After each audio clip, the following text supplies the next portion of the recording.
Abai bom, nós estamos contentes com a companhia que estava até presente. Então, aqui também nós estamos tendo duas organizações que estão operando em área de educação. Então, isso aqui para nós está essencial para sobre a demanda que nós estamos na plancha de trabalho. Nós estamos aqui analisando, nós estamos também na onde é necessidade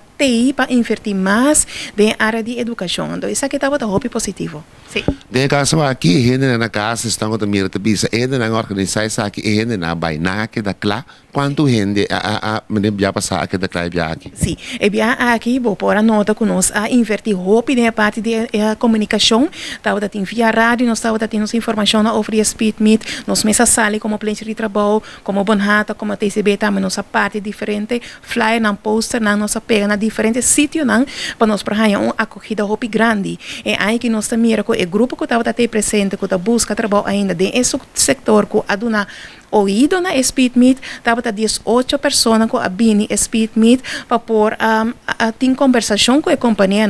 para o que trata de trabalho que não estava buscando. Se nós walk back, nós temos 46 conversações com o bodo ter com diferentes companhias para o que trata de trabalho. Que mas essa aqui está uma versão hobby bonita,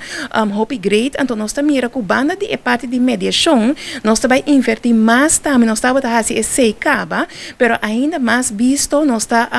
aceita bom de companhia não também que não está abre porta para pessoa não que não está solamente não tem experiência de área que é setor turístico, pero também não está para abrir para tomar outra não que não atrás de setor ainda, pero não está dando uma oportunidade para sim e trabalho sim. Então é parte aqui é parte do job